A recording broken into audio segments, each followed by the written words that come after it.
Hello, good evening, and an incredibly warm welcome back to In the Know, brought to you by the Racing Post and Coral on what is essentially Christmas Eve for flat fans.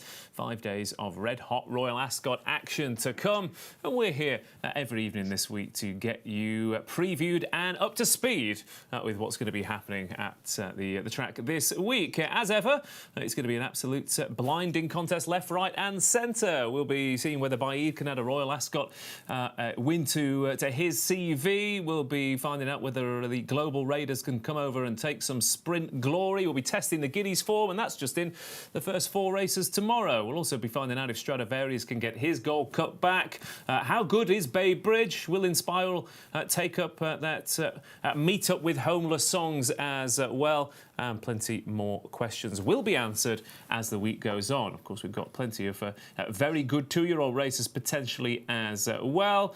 Well, something for everyone, especially if you are into flat racing, of course. If you're into jumps racing, you're probably out having a cup of tea in the sunshine. But this is the right place to be to get what you need to know ahead of the big Ascot meeting. The ground should be pretty quick. They're talking, I think, good to firm, good in places by the time of the first race tomorrow. But, of course, there is that dreaded weather warning at the back end of the week. It came last year, halfway through the meeting, of course. And we'll be hoping that it stays hot and dry for as long as it possibly can this week to keep things a little bit simpler. This is live and interactive, of course, on YouTube and Facebook. Please do get in touch and get your thoughts and feelings and your selections out on that YouTube chat box, and we'll give you a shout out as the evening progresses. Like I said, 5 nights of previews ahead of 5 days of racing, and we've got a revolving door of top class pundits and analysts to go through the meeting this week. But we've got the big guns out for night one. And he was playing golf this morning. He was recording various previews left, right and centre ahead of Ascot this afternoon, and he's here this evening. This man never sleeps. It's Paul Kealy. I do. I had a kip on the balcony about an hour ago. It was fantastic. I know you did. I know you did. Keyed right up for it now. I really fancy one in the first. Yeah? Did you really? Yeah. Did it come to you in a dream? Yeah, it did, yeah. Thought, oh, God, man, who would have thought of that? Yeah, absolutely. But yeah, no, really looking forward to it. Love Royal Ascot. It's brilliant, isn't it? It is, yeah. And it's going to be a swelter all week.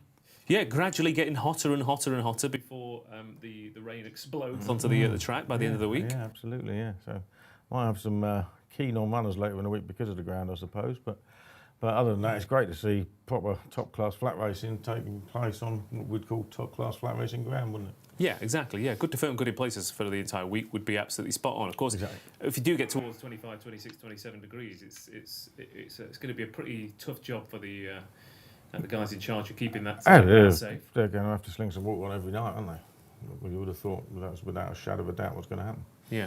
Okay. Anything in particular you're looking forward to this week? I've got a couple of handicappers that I like. Of course you have. That we shall come to, yeah. I'd be disappointed if you didn't, Keels, to be fair. So that's what we're here for.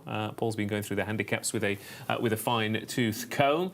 But like I said, we've got the punter in the studio, the purist at home, Tom Segal. We've got group races coming out of our ears. Are you looking forward to it? Yeah, can't wait. 2-year-old races for me, Ross. They're the ones I like. Can't wait for it to start. Should be great. Absolutely, yeah, and especially the first few juvenile races. It'll be interesting to see how the Irish form matches up with the British. Of course, we've got a few Ballydoyle Raiders coming over, but I haven't been massively impressed necessarily with the Irish ones. We've got a hell of a lot of impressive first-time out, unexposed British ones on at first glance for me. Yeah, the time figures would suggest that too, wouldn't they?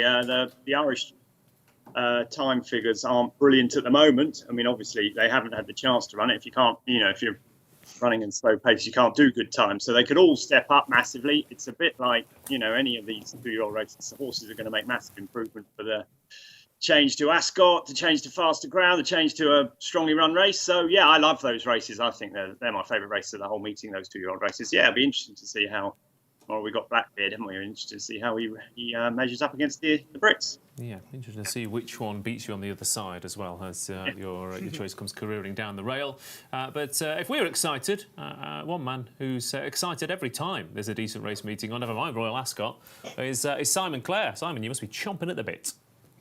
Yeah, really looking forward to it. I think the weather forecast is pretty sound. I said there's that little worry later in the week. And there's no football competition. Sometimes you have a World Cup or a Euros, but it's a complete focus on Royal Ascot.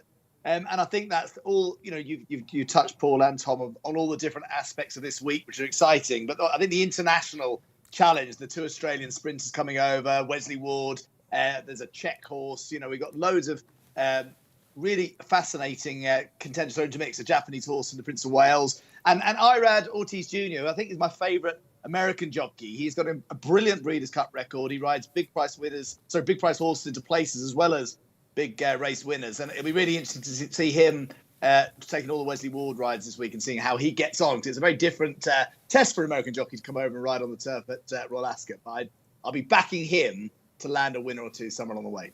Okay, lovely stuff. And guys, we'll get stuck into it very soon. But just to quickly say, is there you're looking for some handicappers? You've teased that. Tom, is there a particular race that you're looking forward to the angle you've unearthed? Not really. No. Truth be told, I like the 2 races. I like the Group 1 races. Those are the races I like.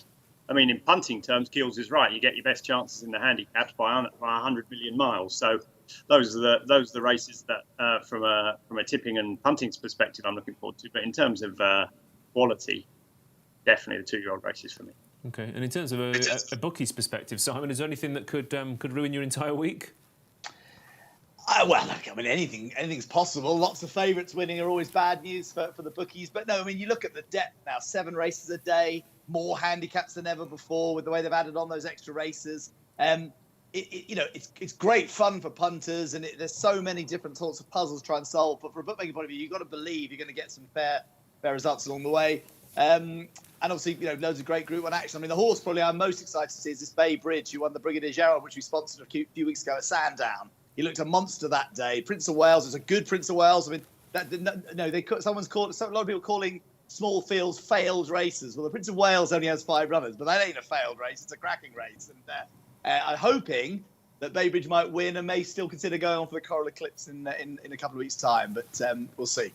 Yeah, and when he won that Newbury Gold Cup last year, Simon, I'm not saying everyone was saying it, but there was one person in the studio who said he could be the next Harbinger. But I don't know. Maybe I'd settle for the next Poet's Word or Crystal Ocean or something. But yeah, I think he could be very special indeed. So that is Baybridge, of course, coming up on Wednesday. But let's get stuck into to Tuesday.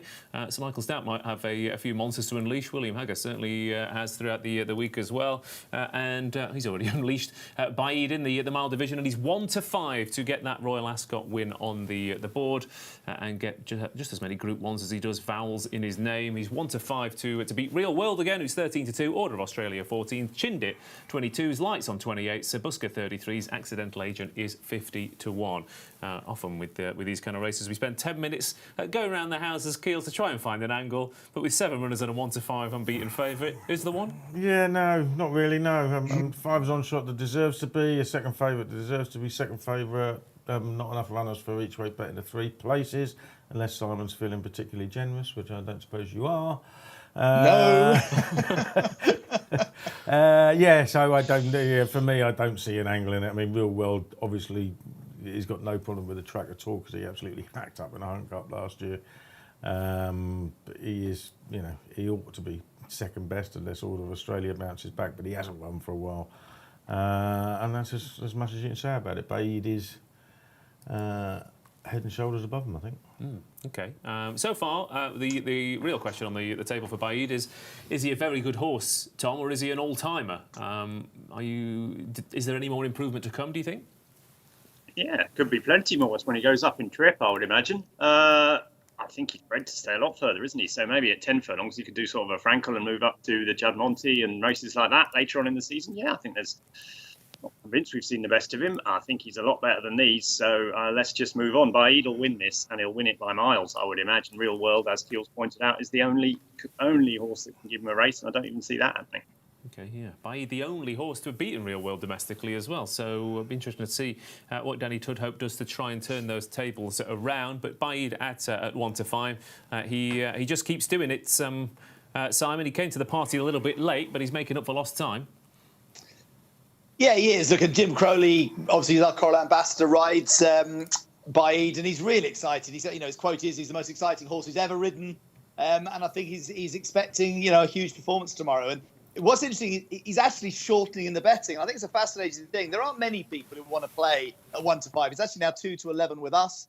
1 to 6, 2 to 13 places, and blue across the comparison sites. And it just shows you there are people out there who believe that he is just going to win. And the only thing that can stop is a freak. And a freak thing doesn't happen 1 in 7 or 8 runs. It happens in 1 in every 30, 40 runs. So the fact there are people willing to put reasonable sums of money on a horse this short just tells its own story. But we've got a couple of in the no specials. One is Baid to win by over 4 lengths. That's 5 to 2. Obviously, getting an odds against price about a 2 to 11 chance. But he's got to do something that most horses don't do in this race. The one horse that did was Frankel, who won by 11. He doesn't have to do that, but over 4, and you get a 5 to 2 chance. And the double, which many people are looking at, is this Baid and Caribus will come to later, which works out about even money at the prices. But if you think they can both win by over 2 lengths, that's a 9 to 2 double as an in the no special.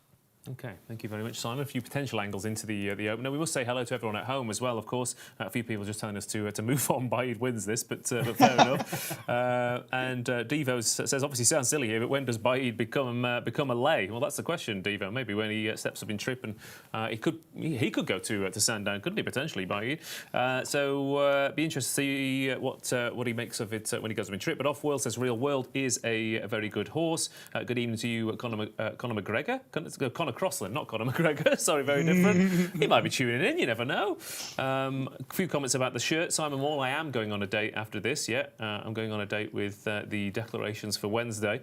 But hello to Darren Walker, hello to Tom Leach, hello to Dan's Dollar, Simon O'Neill, and Jack Rabbit, Slim, and plenty more besides. We've got plenty of people watching at home, but Baid might well be waltzing home in the Queen Anne to kick things off. Now, a little bit more interesting, of course, is the Coventry Stakes, where Blackbeard is 11 to 4 favourite here, ahead of Persian Force at 3 to 1, Age of Kings at 5 to 1 in an O'Brien sandwich there. Then we've got impressive York winner Brad Sell at 7s, Royal Scotsman is 9 to 1.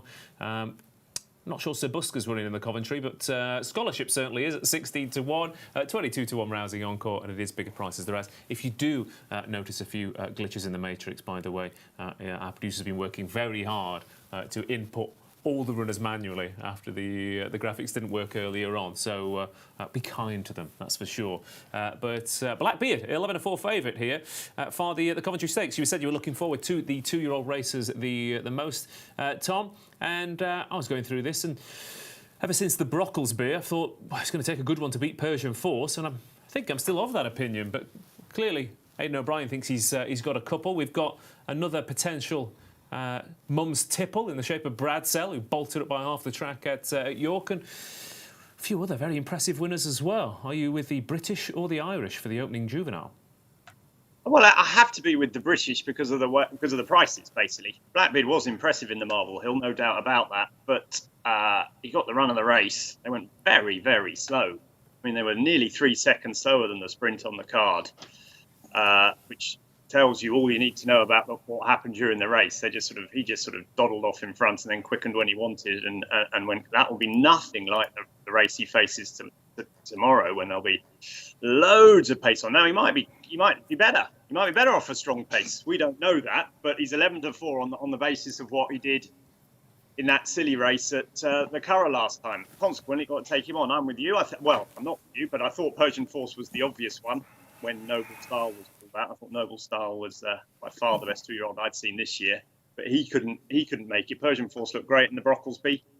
I think there's a few in there. Brad Sell was really impressive. He's relatively cheap compared to some of these. I think the issue is, and I'm not a draw man, but Brad Sell and Royal Scotsman, who were the two I originally wanted to be on, were in 1 and 2. Blackbeard and Persian Force are in double figures, and the Americans right on the rail. I just didn't know if 1 or 2 were going to be good. I was a bit of a wuss and sort of bottled it with Brad Sell and Royal Scotsman because of their draw. It could be fine, could be good, who knows? But I ended up thinking that the one that was overpriced was Richard Fahey's horse, Rousing Encore, who was mightily impressive at Beverley. A couple of horses had come out and won that race, and then he won at Pontefract last time in a good race. He beat a horse of John Quinn's, Briege, I think her name is, who'd won by 8 on her debut, beating a horse who subsequently won, and he beat her hollow in a really good time. It was a good time figure, that, without a shadow of a doubt. Richard Fahey's very good with 2-year-old races at Royal Ascot. He stays 6 furlongs. He's by acclamation. He's a half brother to a horse who's running later on the card, Majestic Dawn. He stays 6 furlongs really well. We know that. And I just thought he was overpriced on what he showed at Pontefract. He's a sort of an unsexy horse. He's not it's relatively cheap, and he hasn't sort of hit the heights with the winning by miles as Bradsell and Royal Scotsman did. But I thought his form's at least as good as theirs, and at 20-1 or whatever it was, I thought he was an each way play in what could be a very good race. But there's loads you could make cases for. There's loads. Scholarship was really impressive, for example, on his debut at Haydock, and there's plenty in there. But that's the type of race I like. I think the ones at the top are clearly good, but they're too short relative to other ones who have at least as much potential. Yeah, okay. A couple of things to pick up on then. Draw-wise, Tom, normally, obviously, like Ascot straight course, you want to be high, but the Coventry in particular has been a bit tricky in that regard. Arizona won it from 3. The Wow Signal won it from 1. You've had Raja Singh winning it from straight down the middle in 9. Berkshire Shadow, of course, was drawn highest of the high last year and came down the near side. And just to say about the ones at the top of the betting here, Keels, when Ballydoyle win this race, it's very rarely with a horse who's won 3 races since the spring and has the profile of Blackbeard. I thought he was a little bit of an odd one, really. Yeah, that's right. I mean, it's funny. I actually had a look. I wonder how many 2-year-olds he's run at Royal Ascot that have run 3 times. It's actually quite a lot. I think it was 22 in the last 13 years, 3 winners. Can't remember the names of them now, but it can be done. But obviously he's priced up because he's shown his hand to a certain extent, isn't he? You know what I mean? And is his hand that good though, or is he just being suited by the way well, it's going? I think it's the form is up there with the best on offer, isn't it? But I mean, obviously others haven't yet had a chance to show it, and I think but of the 2 at the head, I would prefer Persian Force. I think he's. I mean, he blew everybody away in the Brocklesby, didn't he? I was at 101 RPR. Oh, sorry, 99 RPR first up, and then it was just a matter of getting the job done at Newbury in a 3-runner race, and the trainers considers the runner-up good enough to have another go, doesn't he? Like in Holgren. So I think he's the one to beat. I was with Tom originally, same sort of reasonings, Royal Scotsman, but out on the wing. Joint trainer Oliver Cole also said he thought he appreciated the ground at Goodwood, which was changed to soft straight after that race. But that would worry me a bit because he's going to be a lot faster. So I went for one on the other side that is unexposed, and that is Scholarship for Clive Cox. Now, Clive Cox is just superb with sprinters of any age, isn't he, really? But, he's won every group sprint at Royal Ascot at some point in his career. He's won 3 group 2-year-old races at Royal Ascot, all with horses who ran only once a few weeks before. So he's got that sort of profile. He won, he had to wait to get a run at Haydock. Finally got it. It was really, really strong at the end. Ran to a race post rating of 87, which isn't particularly high, considering you've got well over 100 with Blackbeard and Persian Force. But by the same token, it's very high for Clive Cox 2-year-old first time out. They normally prove like £20. Yes, exactly. This is the thing. I made it. I went down all the way back to 2010 on my Raceform Interactive, and he's had 480 first time out 2-year-olds, and only 9 have run a higher figure, and the highest was only 94. And obviously, they 2 of those that were above him, almost all of them ended up group class. 2 of those were above him were Reckless Abandon and Heartache, who won a Norfolk and a Queen Mary. So. He seems reasonably confident, just having a look at the quote that we're carrying in the paper and online. He seems to think that he's very, very pleased with him since, so 16-1, I'll take a chance. Okay, Scholarship then, 16-1 for Clive Cox. Yeah, of course, had a very impressive 3-year-old sprinter at York at the weekend. Could have another 2-year-old here in the shape of Scholarship. Other things I looked into quickly were, like I said, Bradsell. I mean, an RPR of 100. The speed figure I got was out of this world. Obviously, he's a big horse. He's with very smart connections. I didn't quite know what to make of it. A little bit worried about impressive first-time out winners at York, who then come to Ascot. There's not been many of them who've run to his level. No Hubris was beaten into 6th in this, and a few years ago we had a very close-up second in the shape of Elzarm, who was beaten by Strong Suit in the Coventry. So maybe it's not that much of a negative, but if he bowls along like he did at York, I think he's going to struggle to get up the stiff finish here. Age of Kings has to come into it as well, of course, even though he's been on the speed on his 2 wins as well. And I see that Harry Time has just been sold for a pretty packet in the Royal Ascot Monday night sale. So there's loads of horses coming into this at this Coventry with wins. And like I said, that's what punters like Tom and myself to an extent like to look at and try and imagine the potential to come, Simon. But has there been any money for anything in particular? Yeah, and it's a lovely big field. You get 4 places rather than the usual 3 each way. Interesting, in the last hour, Bradsill just shortened into 7s from 8s of the front few in the betting. Obviously, there's been money for Rousing Encore, no surprise. The Segal factor at play there. But a couple of things. We've got an in-the-know special. Aidan O'Brien has got the 2 runners. That Age of Kings, I think, is an interesting runner. Ryan Moore, I read somewhere that he suggested it was quite a close decision over who to ride. And obviously, they got Frankie Dettori on Age of Kings. It's not exactly a poor substitute. And that was cost 1.1 million at the yearling, guineas at the yearling sales last year. So, I mean, he could be a big runner. And the in-the-know special is 7-4 from 11-8. Aidan O'Brien to train the winner of the race. And I think if you back them both, it works out about a 6-4 chance. So you are getting 7-4, and you get them both running for you. Okay, Aidan O'Brien, 7-4 to win the Coventry with Blackbeard, and Age of Kings going for him. Okay, first juvenile race of Royal Ascot. Keels, what have you put up? I have put up Scholarship. Scholarship it is. There we go. Tom, what about you?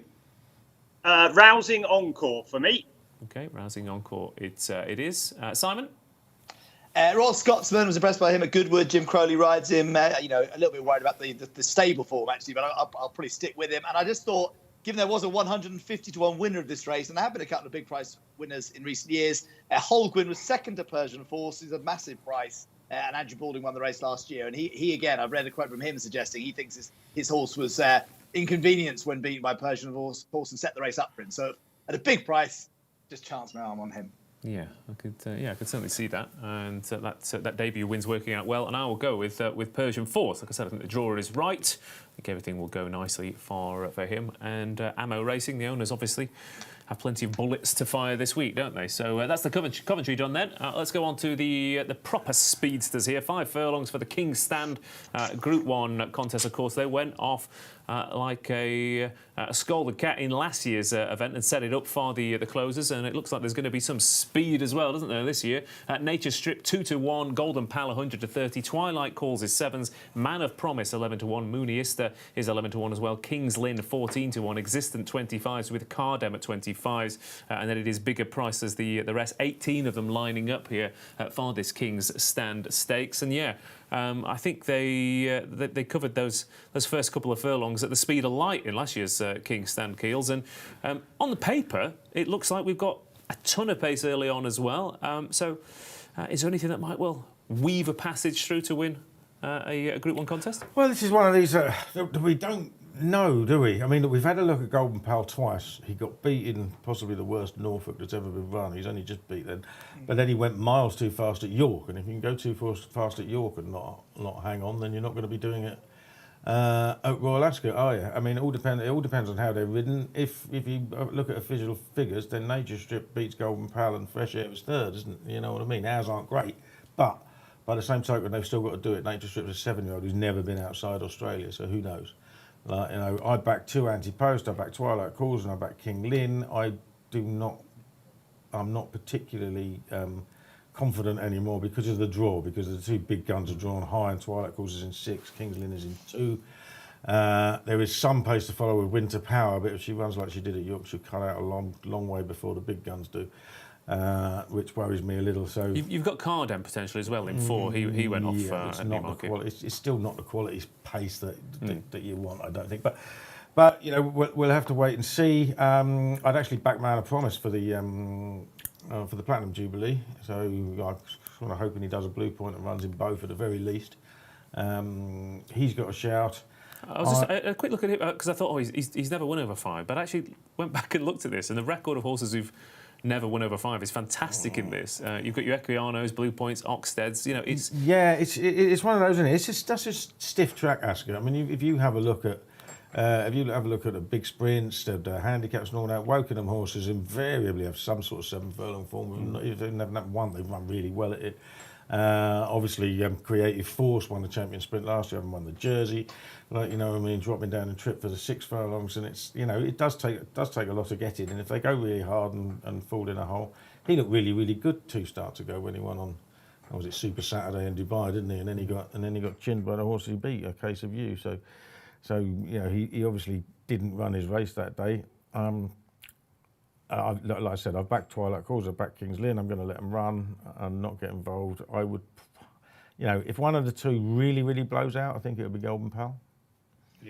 Yeah, you were firmly against this horse last year, weren't you? It was at York, I think you were. Yeah, I mean, it just does all his running around the bend. Yeah. Likes to get on with it, and then you come to, you run up a hill in a straight line, and you haven't got anything left. Yeah. That's what happened to him at York, and it wasn't even uphill. So he's got a bit to prove for me. Yeah, okay. Golden Pal and Nature Strip, they're taking up plenty of the market here. Tough kind of race to take an angle on, Tom, in the sense of you don't quite know what you're getting from the front two and a couple of others as well. And you're not a huge fan of sprints anyway. But if there is a potential blowout with the Global Raiders, then suddenly all the British horses become very tasty prices indeed.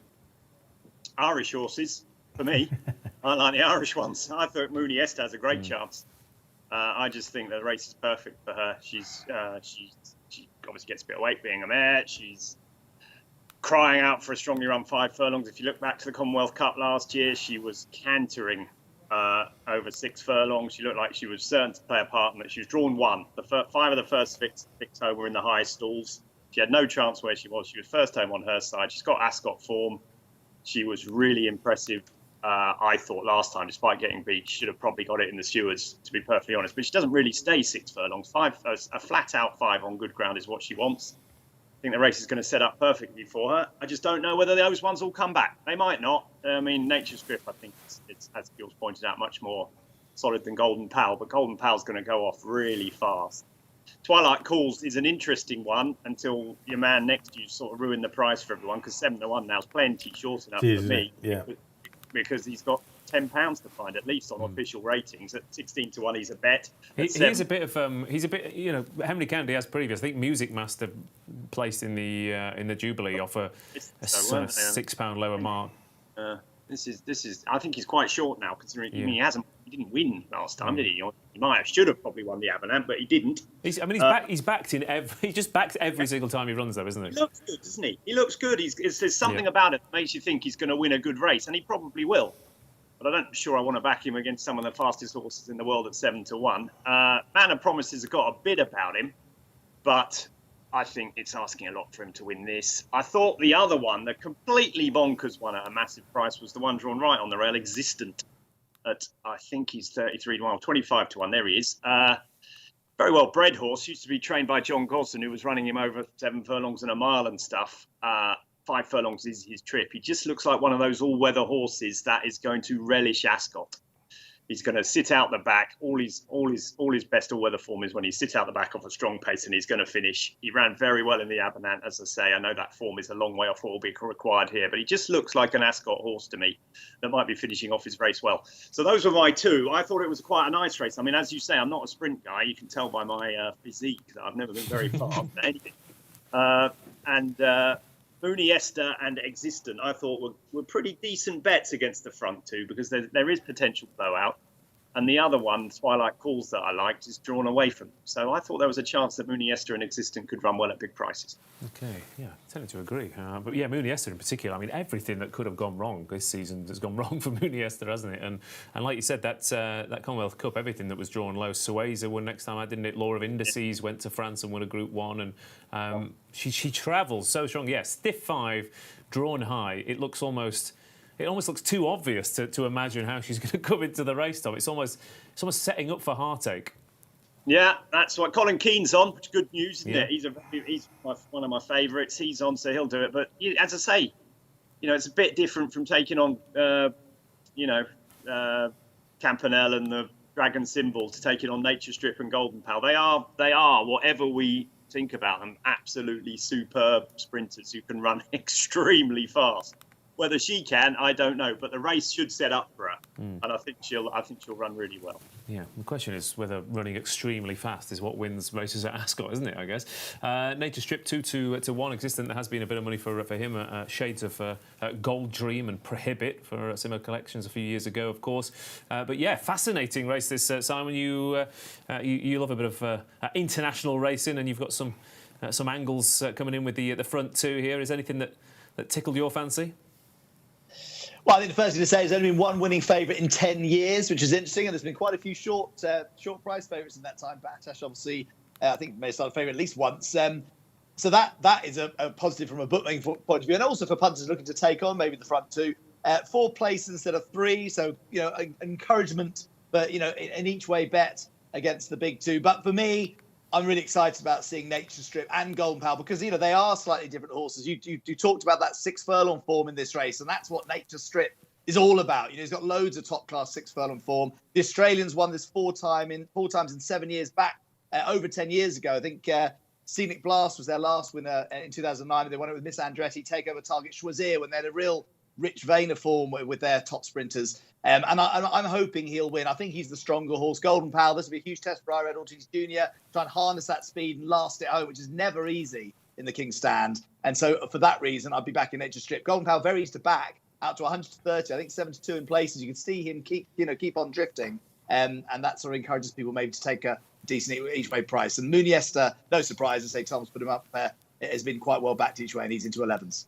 Okay, there we go. Let's see if we can get a few selections from our viewers. There's so much going on in the chat, which is fantastic because everyone's got opinions, obviously. But trying to pick something out is the tough bit. Off-World sticking with Kings Lynn. Tom Leach backed existence at 40s before Tom tipped it. He says he must be doing something right. And Tom Mitchell's beat him there. Existent at 66s. Anyone got existent at 100s? Let us know. Get in touch. I've got Monderbedge at 150. Of course, we've got to mention Monderbedge, haven't we? 5 furlongs, fast ground. 5 furlongs, fast ground, high draw. The boy's unbeaten on 5 furlongs and good to firm ground. I can't believe we didn't mention Monderbedge. Tom's just stuck his head in the oven, I think. Off-World says Muniesta never wins, though.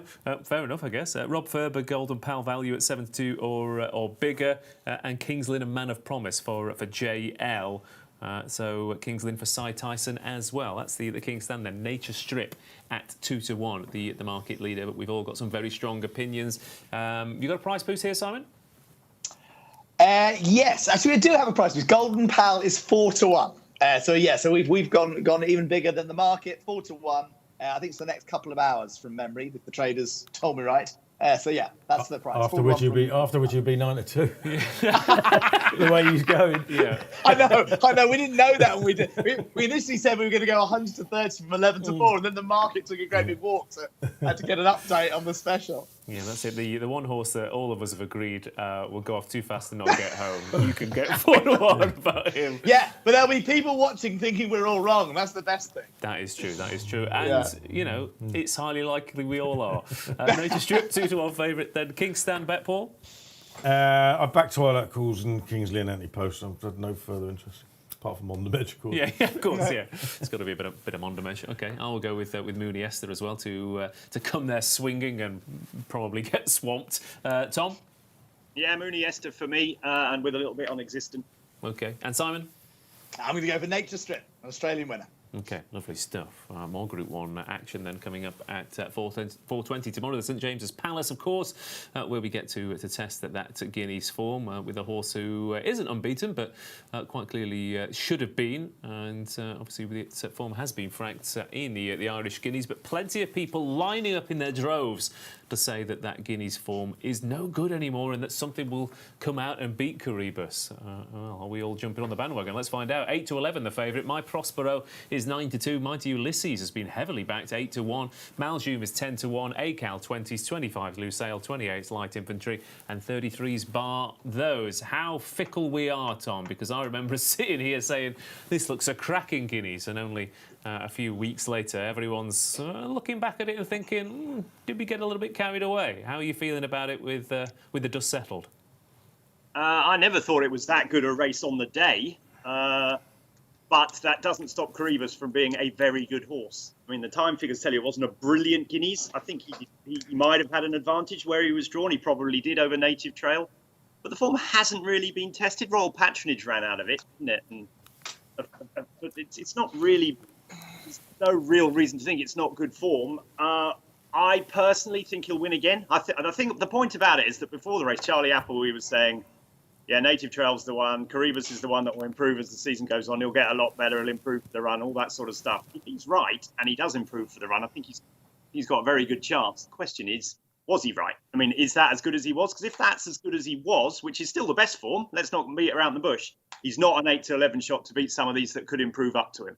I personally think he'll improve again and will win, but that doesn't necessarily mean I want to back him at odds on. No way would I want to be backing him at odds on against some really nice improving horses like My Prospero, like Maldoom, and like the Springer Mighty Ulysses, who was one of the eye catchers of the season, I thought, at Haydock last time. Now, it was only a handicap, but it was one of the most ridiculously run races I've ever seen. I think the first 5 went off like they thought it was a 4 furlong race, not even a 5 furlong race.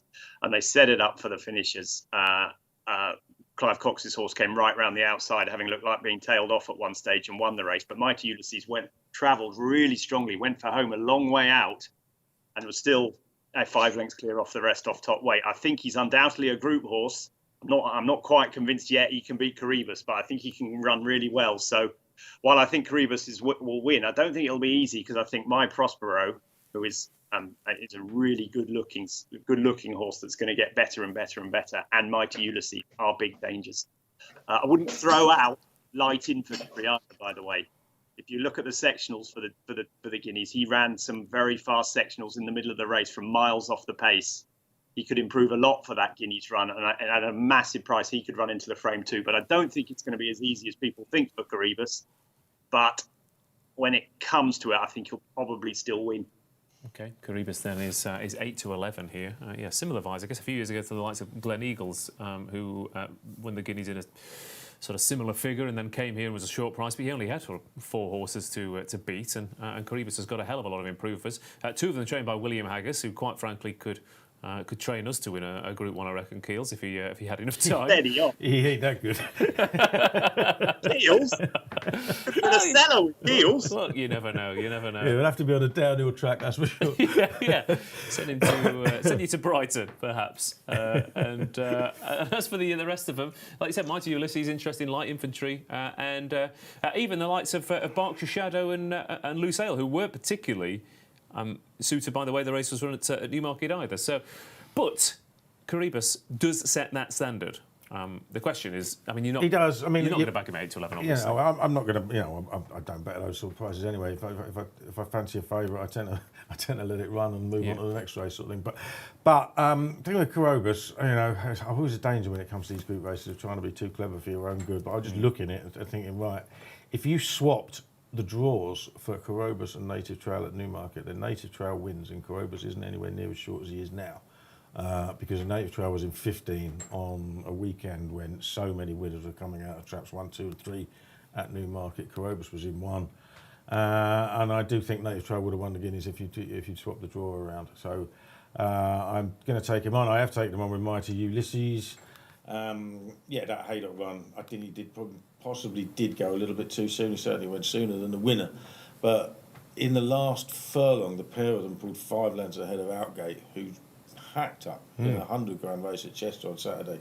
The fourth, who was beaten, more than 8 lengths, was a close fourth in a handicap at Epsom on Derby Day. Off a big weight as well. It's only handicap form, we know that. But here's the thing: Palace Prayer ran in this race 2 years ago from a handicap for John Gosden, and in the handicap he won at Newcastle, he ran to an RPR of 110, and he went off joint favourite, I think, for this race. And Mighty Ulysses got an RPR of 114 at Haydock. That's how good he was. So, and he's been a double figure, but he's still a double figure price in place. I don't know whether it's been backward calls or the traders have had a change of opinion, because the prices are all over the place for him at the moment, and you'll still get a fair bit bigger at the moment, but I think it's going to be more in line with what Coles are now than some of the others. Okay. Mighty Ulysses. Yeah, but a RPR of 117 last time, Maro. 14. Sorry? 14, wasn't it? I've got 117 right here. You've got it wrong, surely. I've got it. There you go. Oh, it's gone up. It's gone up. It's gone up. It's gone Put it up. I guarantee you that was 114 this morning. Promise you. It's all right. The site's always the first thing to go. I should be ringing them up. Shot's bigger than it really is, isn't it? Yeah. There you go. My God, well, there you go. Well, that's massive. That's massive, isn't it? Yeah, it is. I mean, Palace Pier, for example, 110. But the handicappers do go back and they look at past results. And obviously, because of what Outgate's done on Saturday, they've probably literally done that this afternoon, and edged it up again. So yeah, there's no doubt that was a really good run. My Prospero was really impressive in cutting down Reach for the Moon, who seemed to get a pretty easy lead at Sandown, and he came from way off it. And Maldrum took off in Germany as well, didn't he? Well, you know what I mean? So, well, I was kind of annoyed that I missed Maldrum because that Kempton figure, he looked a big raw horse who didn't really know what was expected of him, and he quick and clear in a spectacular time. And I thought, we've got a group horse here, so into the tracker he goes, and then obviously you're scrolling down William Haggison's German Guineas, and you're like, oh my God, that's the horse, and he completely mucked up the start, and he powered clear and that's an Ascot finish, isn't it? Yeah, exactly. And what does he do on Caribus as well, William Buick? Because he's drawn 2. Yeah. Is he going to hold on to him and hope he doesn't run into the backside of horses, turning for him? It's a difficult one, isn't it? I did have a look. Stalls 1 and 2, 10 runners or more around mile the past 20 years are 5 from 35. So it's not, and it's not horrific, but it's still there's still.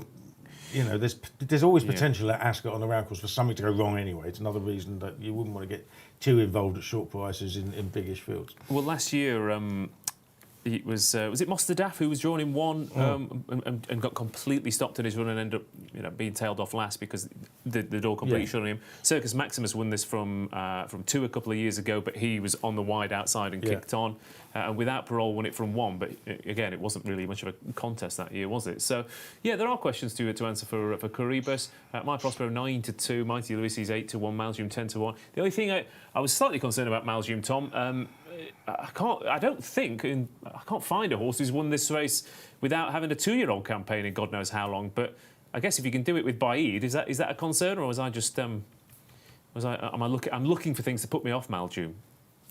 You are looking for things to put yourself off, Ross. Yeah. I mean, I wouldn't worry about that for 1 second. The only thing I would worry about is he's drifting like a barge. Yeah. You think you missed him, you're not going to miss him tomorrow, because I think some places he's 14-1 now, and that doesn't augur well. But I don't, as Keels will tell you, never be scared of drifters. In fact, probably have more on it if you fancy one that drifts. But I see your case. Caravaggio should. Like Ascot, Scat Daddy, all that sort of stuff. They all love the Ascot straight trip. So could be the ground though a bit, maybe, Tom. I guess Caravaggios do like it with a bit of cut, don't they? And he hasn't run on good to firm yet. So if it does get quick, but I'm not sure it'll be that rattling fast on the first day. He'll have watered it extensively, won't he? Because he'll know that if he hadn't watered it, it'll be firm by Wednesday. So I don't expect it to be lightning fast by any stretch of the imagination tomorrow. Okay, Caribus then 8-11 here for the St James's Palace Stakes. Yeah, Maldrum drifting, Mighty Ulysses being smashed off the boards. Caribus actually reasonably solid despite all that volatility in the market, Simon. Yeah, he is. He's 8-11. I say lots of people playing that double with Baid, so I suppose we'll have liabilities running up on him of some description. Big field, though, isn't it? I know there was a big field last year, but generally it's sort of a 7, 8, 9 runner race. So the fact that you've got so many runners in the field in itself, as you pointed out, the trouble in running angle. I look back, I think it was a 15-runner field 10 years ago, and Power got badly hampered when a very short price, and Most Improved won at 9-1, which is one of the bigger price winners in recent years. So it may be worth having a punt at him. I was there when My Prospero won. I think he's a really good horse. I just wonder whether over this trip on this track on fast ground, he might just get a little bit tapped toe. The money's all been for Mighty Ulysses. We have taken quite a big duck based on the money that's been coming in the last 12 hours or so. And I think we do believe that it's going to end up going off about 8-1. We're happy to lay our share at that price tomorrow because there seems to be real confidence behind him. Injury a couple of weeks back, Lusail, seems to be money everywhere for Lusail, who's going to love the ground. He's got to obviously find a few lengths with Caribus on that Guineas form, but very different track around the bend, obviously here at Ascot. And I've also at a huge price. And I put this up as one just to mention because Roger Varian was quite sort of encouraging about Bayside Boy, saying, look, it was a throw-out in France last time. If you go back to his form last year, 3rd in the Dewhurst, 3rd in the Verton Futurity, he shouldn't be, if he can, he'll love the ground. And, he's a huge price, 6-6-1 with us, but he's shorting elsewhere. And I suspect he might go off a bit shorter. But it's not a race which tends to go to big outsiders. So I think it probably pays to focus around the front 3 or 4. The biggest price winner in the last 10 years is 10-1, and there's been 5 winning favourites in 10. OK, there we go. St James's Palace Stakes then. Will we have another winning favourite here? 2 questions, Keels. Will we have another winning favourite, and what's the overpriced horse? Well, I hope not. I think there's still a bit of value in Mighty Ulysses left. OK, and same question to you, Tom. No, I think he'll win Caribus, but 8 to 11's plenty short enough for all the reasons you've said. I think My Prospero is the biggest danger, but I'd definitely get the Mighty Ulysses up. Okay, and yeah, he might win, but I just don't want to be back in 8 to 11 from box 2 on the round track. So I will Dutch the 2 Haggis horses, in particular Maljoom, if he keeps drifting. Simon? Yeah, I like this Mighty Ulysses angle. I think Paul's made a really strong case, but I like him, and I'm going to have a few quid each way on Bayside Boy, just in case there's a bit of a boil over. But that's me tilting at windmills. Okay, there we go. Yeah, but sometimes those windmill tilts come off, don't they? So, shout out for Mark Smith as well. The one we could talk about every horse at Ascot in its own 5-minute podcast, but he said, would you give New Energy a chance for Sheila Lavery, second behind Native Trail, and travelled like a dream that day? New Energy, yeah. If Caribus is 8 to 11, not sure why that one is 50 to 1 on that form. No money for Caribus, says Stevens. Elsewhere, Godolphin too strong, says Wasim Akbal, and Mighty Ulysses. Tom Mitchell very impressed with that performance last time out. Damon Moffat says Haggis, Catrami and Keel's up for a Grade 1 pie eating competition. So thanks for that, Damon. Actually, my chances there somehow. Yeah, there we go. A cheap shot, but a shot nonetheless. OK, there we go. That's the St James's Palace Stakes then. 3 more to go. Of course, 7 races every day at Royal Ascot this week. Very different kettle of fish here as we go for the Ascot Stakes. Where they've removed the hurdles, but it hasn't stopped the hurdlers coming. Bring on the Night, 7-2. Pied Piper, 11-2. Arcadian Sunrise is at 6 to 1. Marshall Plan at 7s. Coltrane, 11-1. Proschema, 12-1. 14-1. Reshun with Rock Eagle and Big Prices the rest. Then here far at this Ascot Stakes, where, unsurprisingly, we have jump trainers lining up to unleash horses we're going to have to try and rate through either flat form we haven't seen for a year and a half, Keels, or jumps form which we don't know will necessarily translate. But it's not been the worst angle in this race, or the Cesarewitch or other similar types. Yeah, absolutely. And I'm looking at the Chester Cup. I cannot understand why Arcadian Sunrise isn't favourite. Don't get it. He got beat less than 3 lengths by Cleveland. Off the same mark, but he didn't have Harry Davies taken off 5. You could put Harry Davies on him, and you could argue he beats Cleveland, who is 7-4 for the final race on the card, which is a better race than this one. And he's 6 to 1. I don't get it. He's won 7 out of his 10 starts. He finished really strongly at Chester. He was he won a decent race at the Galway Festival last year over hurdles. Followed that up by bolting up from Roginski at York over 2 mile. And I can pick holes in the top 2. Bring on the Night's never run on really fast ground. He's got a heavy ground flat win.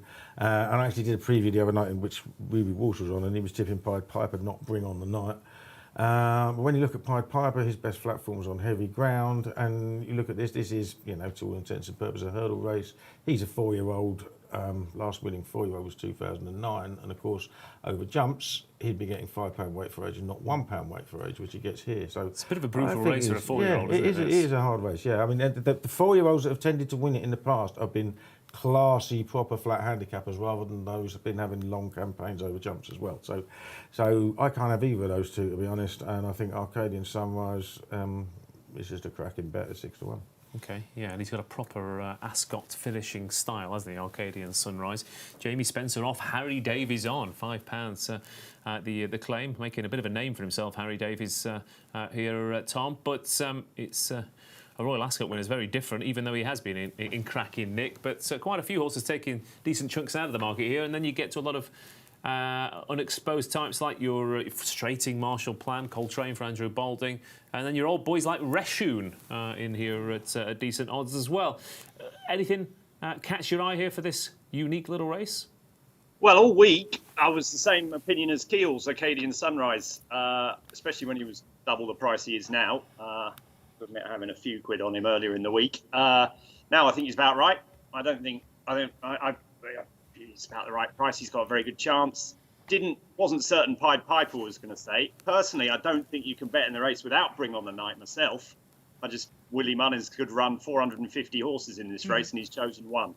He must think he must think Bring on the Night's got a massive chance off his handicap mark. He just must, because he could have run 40 others, literally. And he's got such a brilliant race record in these staying handicaps on the flat. I mean, he wins the Cesarewitch nearly every year. He's won this 3 or 4 times. He should have won it last year. So not all those horses that could have run in this aren't, and Bring on the Night's turning up. So I would suggest that's a tip in itself. I think he's going to go really well from track 3 under Ryan Moore. I do get the Arcadian Sunrise thing. Slightly worried about the trip for him, personally.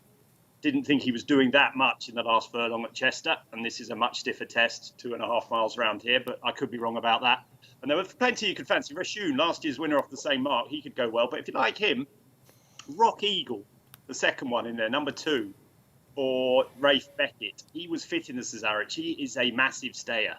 All he does is stay. He's never really had a chance. He was fit in the Cesarewitch, got a bit of a rocky run through and finished off the race really well behind Great White Shark. He's crying out for fast ground as well. He's never had it over a staying trip, over a marathon trip like this. I thought he ran perfectly well at Haydock over 1.5 miles on his comeback. He was just behind Rashun. I thought he might go well. I see the prices going on him. That's probably my fault. But thought there was plenty you could fancy. My 3 were Arcadian Sunrise, Bring on the Night, and Rock Eagle. Okay, probably my fault indeed, Tom. We all know it's your fault. It's absolutely your fault. Simon, the Ascot Stakes is Tom's fault, right? Yeah, it is. It's all Tom's fault. Everything is, really. But I should say, look, the kind of things, ITV Racing, I think, are covering every race live at Royal Ascot. There were days gone by when the first 4 races would be on telly, and then the 5th and the 6th, there wasn't a 7th in those days, would be, on the satellite channels, and the turnover would dip. But it means a race like this will be a huge betting event. And Bring on the Night, Willie Mullins with that record Tom talked about, Ryan Moore, who's won 3 races, was ridden the winner 3 times for Willie Mullins of this race. There's going to be a ludicrous amount of money just polarising onto that favourite, even though there's such a big field to choose from. And he could be easily one of our worst results of the day, should he win. Arcadian Sunrise is being backed. You can see the angle. I quite like Coltrane. He was second in the Chester Cup. Andrew Ball is slightly worried about the ground, but he's won 2 of his 3 races on good to firm, and he seems a really sort of solid stayer. And quite interesting, given that we had the Cheltenham where the Irish dominated again and the English trainers got beat. Well, despite the fact that the first and second favourite are Mullins and, third favourite now, Gordon Elliott trained, 3 horses being backed to the Dan Skelton's Prashema, Gary Moore's Make My Day, and surprisingly, really, Scaramanga, last seen being well beaten in the select hurdle on the finale day at Sandown. Well, he's being backed across the board as well for Paul Nicholls and Holly Doyle. So clearly, the flat punters believe the UK jump trainers might edge this one. So it's turning into a really good betting heat. Okay, it is indeed, and there's plenty of names lurking down there who would give me palpitations. They won just Hubert, of course, who, my word, which one will turn up? The Max We Can, blinkers on for the first time, and like you said, Scaramanga, although that 1 box could be a bit of a difficulty for him. But the Ascot Stakes, you're all over. Yeah, I'm a big fan of Arcadian Sunrise. I did have a couple of quid each way and Make My Day, just because I think it's slowly but steadily improving, and the Max We Can does keep winking at me, but then I've backed him a few times on fast ground at Ascot. But no, Arcadian Sunrise almost all in. Okay, lovely stuff. Amazing, you can see him winking at you through those blinkers. But Tom, what's the Ascot Stakes pick for you? Rock Eagle at a big price was my selection in this. Okay, Rock Eagle it is. Simon? I'm going to go for Coltrane, the same line of form, the Chester Cup form. I know the Mariscottis who own the horse very well, so Coltrane for me. Okay, lovely stuff. And a few others at home. Rock Eagle each way for Stevens at 99. Kieran Caddison likes Coltrane, thinks he's got a chance. And Devo is with Rock Eagle as well. Giving your name more a rock lobster era, I would imagine, but never mind. We're on to the penultimate race of the card at Royal Ascot Day 1, the Wolferton Stakes here, which, my God, you thought that last handicap was hard. This is a nightmare on paper, and Cadillac is 7-1, co-favourite of 3 with last year's winner Juan Elcano, and Regal Reality 7-1, 7-1, and 7-1. Harrovian is 15-2, Star Safari is 8-1, Fox's Tales at 9-1, Majestic Dawn at 10-1, Perotto at 12-1, and bigger prices the rest. Of course, this used to be a listed handicap, and I mean, it used to be a tough race then, Tom, but this is all over the shop. A couple of the anti-post favourites haven't turned up. Hadeb and Mahafethu ran at the weekend. Cadillac was wildly impressive last time out, but is pretty inconsistent. Regal Reality is getting on a bit. Harrovian obviously throws in a stinker more often than not. The likes of Fox's Tales, Majestic Dawn, Perotto. It's a toughie. Yeah, too hard for me, this, Ross. I mean, look at the prices there. What is it? 8 horses on there, all in five points of the points of each other. Cadillac was impressive in the blinkers last time. Will he be the same again? Juan Elcano likes the track. Clearly, he won the race last year, so he's got to be on the short list. Majestic Dawn, I thought might be might be too big a price because people thought he was flattered last time. He probably was flattered last time, but he's won a Cambridgeshire and he's a good horse. So I wouldn't rule him out. The one I would edge towards would be Perotto, who won the Britannia last year. One of Keel's it was a Kealy special last year, Perotto. And I think the mile and a quarter at Ascot will suit him fine. I think this has been the plan. So I thought he could go well, but I would be treading very carefully in this race. I thought it was way too hard for someone with a smaller brain as me.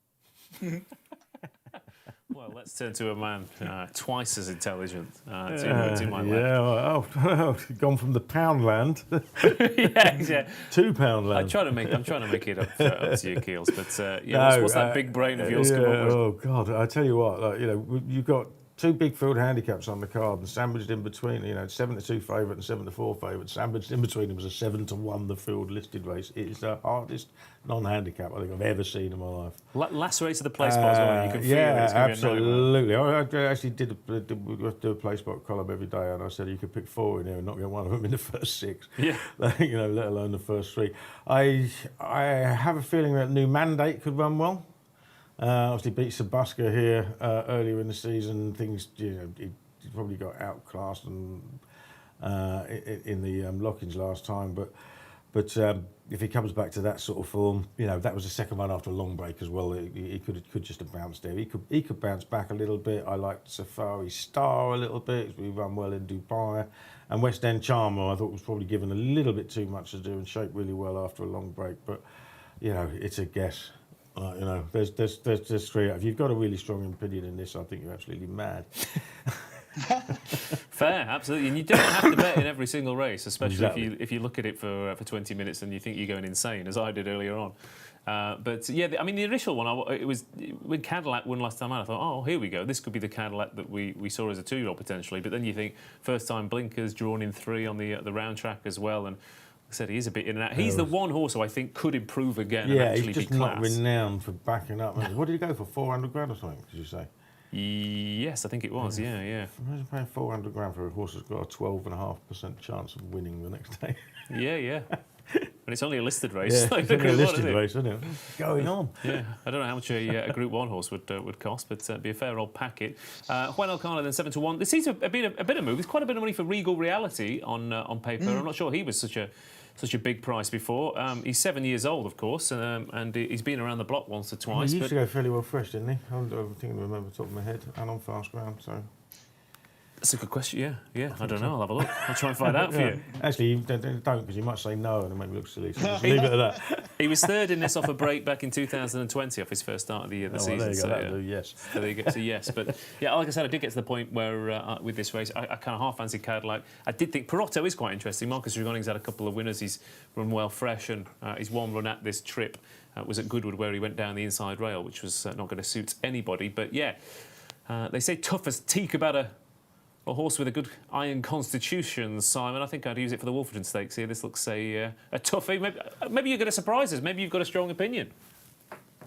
Well, it's an excuse for me to mention Coral Eclipse again. I think I've done it about 3 or 4 times tonight already, which is not bad going. How many are you contractually obliged? Simon, by the end of the week? 6 by the end of the programme. Right, okay. So Regal Reality is, he's an interesting horse. I mean, the Sir Michael Stout yard is just in such good form, and this horse hasn't run since that all-weather run.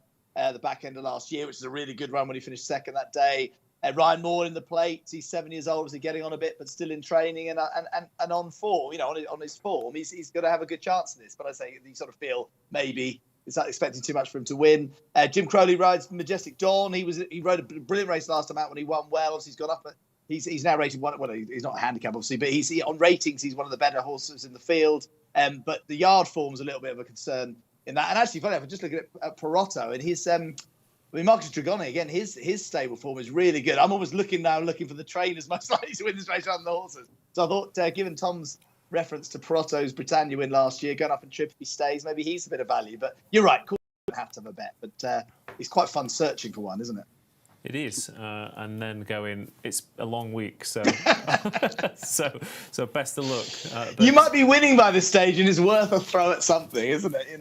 Well, yeah, or possibly. I think if Persian Force and one of the Haggis horses has won, then I'll be, Yeah. I'll be sipping a light. I won't be sipping a beer actually because I'll be on air in this about an hour later, so I shouldn't be saying that. 7-1 Cadillac, Juan Elcano and Regal Reality co-favourites. Then the Wolferton Stakes, Paul Kealy, 10p on what?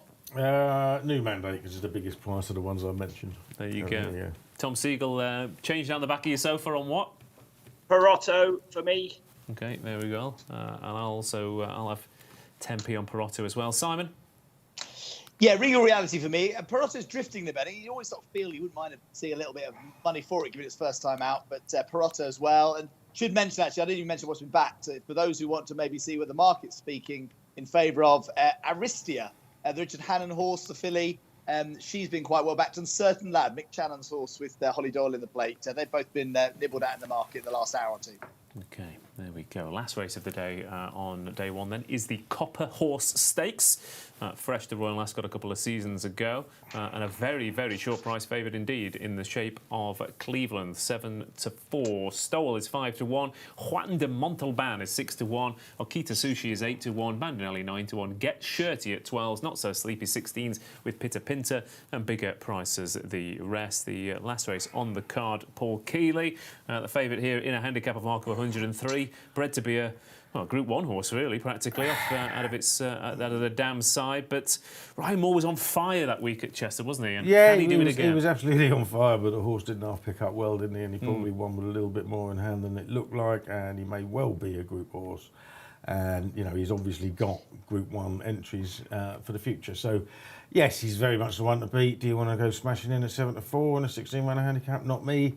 I was very impressed with Juan de Montalban at Ascot last time. It was 1.5 miles there, but he really powered clear. It was very strong on the line. And as he's up £9. I thought he was worth another go. He was rated a little bit higher than that early last year. He was fourth in the Italian Derby. It didn't quite show anything for David O'Mara, but Kevin Philippart before seems to have turned him around because he was a real eye catcher on his first run this season and then blew them away in what was a decent field last time. So I think he's worth another shout because he obviously handled that sort of very well. Okay. Juan de Montalban then for Kevin Philippart de Foy. That's quite the mouthful, but he's been well backed at 6-1. Cleveland in at 7-4 then here, Tom. Are you Ohio or Ohio no for the favourite? Tricky one. I think he could be a class above. I'm not a great fan of Camelot's backing up good performances. We've seen so time and time again how they look like world beaters and then don't do it next time. So I think he's potentially a lot better than these. I mean, he could be proper. There was talk about him running in the Gold Cup, wasn't there? So he could potentially be a lot better than these, but I wouldn't want to back him at 7-4 on the back of that. Also, the ground could be quite quick by 6:10. 6:10. They're finishing at 6:10. And the ground could be quite quick by then. And whether he'll want it that fast, I don't know. Juan de Montalban was my selection until every single person in the world started tipping it and backing it, and it ended up about 5 or 6-1 or whatever it is now. I know it finished fourth in the Italian Derby, but I think William Haggis could have trained me to be fourth in the Italian Derby. It wasn't a great race, but he was really impressive, as Gill said last time. He ran away from the field and will have no problems with the trip. It's just whether, there's some good horse in this. Stowell ran well in the Queen's Vase. Cleveland's won a Chester Cup. Whether up 9-10 pounds in whatever he was in a good race like this at around 5-1, I'm not sure anymore. I thought at double figure price he was definitely a good bet. I think he's sort of reached the ceiling of his price now. I thought Okita Sushi was going to run well for Joseph O'Brien, drawn on the outside, but I think he's got plenty of potential. He's only had 3 runs, second to a really good horse last time at the Curragh, had Wordsworth behind him, had Master of Reality behind him. I know they're bit in and out, but they've got good pieces of form and they've got good form in Group 1 and proper races. So he could be unexposed. The handicapper hasn't sort of let him in under the radar, but I thought there was plenty more to come from him. He's by Galileo, so he'll like the ground and he'll stay on well. So it was this morning, it was Juan de Montalban. At the prices now, it's Okita Sushi. Akita Sushi then, who could have a bit of improvement to come. Looks a raw horse, but terrible. Very good. Absolutely appalling. Yeah, I was trying to think of a better one, but I I couldn't, unfortunately, so that's what you get. I'll warm up by the end of the week. Simon, close us out with the Copper Horse Stakes then. Cleveland, heavily backed. Yeah, he is. Yeah, he was 2-1 an hour ago. He's now 7-4. The one for loads of money in the last hour or so, Juan de Montalban. He was 9-1 on my sheet when I wrote it down, probably about 5 o'clock-ish, and he's now 6-1. And we're top price 6-1. He's shorter elsewhere. So that really, those two, by far the best backed in the race, bar none really. A bit of money for Akita Sushi. So people clearly fancying the front end of the market. For me, I thought Stoll. I thought he's been running his own Group 2, Group 3 company, placed in the Queen's Vase, now back into handicap company. I thought he, with the Gosden Yard in great form. He looked the right type for me, but as I say, the money favouring the other horses around him. OK, that brings the day one of Royal Ascot to an end then with our predictions for the Copper Horse Stakes. Just quickly wrap up what you're going for, Keels. What did I say? Yeah, Juan de Montalban. There you go. Lovely stuff. Tom? Akita Sushi. OK. Simon? Yeah, Stoll I'm going to go for. Should remind you, say people, it's 5 places instead of 4 each way. And just a reminder, best odds guaranteed now with Coral. You don't have to wait till tomorrow morning. With best odds guaranteed from declaration stage. And even in extra place races, we still play best odds guaranteed. OK, lovely stuff. Thank you very much. Thank you to everyone for watching at home as well. It's been very lively on the chat. And we'll be back, of course, for more of the same, 6:30 every night pre at Royal Ascot this week to hopefully find you a few tasty winners. We'll close it out with the naps, day one of Royal Ascot. It's going to be an exciting week. Let's hope we can get off to a good start with... Arcadian Sunrise. I think it should be fair. OK, Arcadian Sunrise then in the Ascot Stakes. Tom, nap on day one? Bit of a bigger price, Mooney Esther for me in the King Stand. I just think she's got everything right. OK, lovely stuff. Mooney Esther then. Simon Clare, your nap, please. I was going to say Native Strip, but on the basis that I don't really want to tip one in the same race as Mooney Esther, because Tom will probably be right, I'll go for Mighty Ulysses in the St James's Palace. Lovely stuff. I thought you were going to pass it on down the line and ruin my nap as well, but I'll go for Persian Force in the Coventry Stakes to win and give a feather in the cap for the Brocklesby form. Not often you say that. Royal Ascot then. We're going to be underway. This time tomorrow, we've already had 7 winners and we'll be dissecting them and getting a few more predictions on Wednesday as well. Paul, you've got to be up early tomorrow, though. Yeah, I'm back here in the morning, aren't I? You are. Yeah. You better go back and sleep in that pod outside. I do. I enjoyed that. Yeah, job done. There you go. If you see Paul Kealy sleeping outside, it's not all gone wrong. He's just getting prepared for tomorrow's morning show. Tom, you're not here tomorrow either. No, I'm at Ascot tomorrow. I'm going to the races. Wow. Did they let you in with NFL hoodies on? I know. I won't get in like this, will I? Lovely stuff. Unbelievable. Tom Segal at the races. Must be Royal Ascot. Simon? Yeah, I'm there all week, 4 days. I think Dave Stevens is on the show tomorrow night. So, we'll be rotating through the next 5 nights. OK, I didn't think that sushi pun was that bad. You were all abandoning me for day 2. But hopefully you at home will join me and we'll get a few messages out of that chat box. So, best of luck, day 1 on Royal Ascot. This has been In The Know. See you tomorrow night.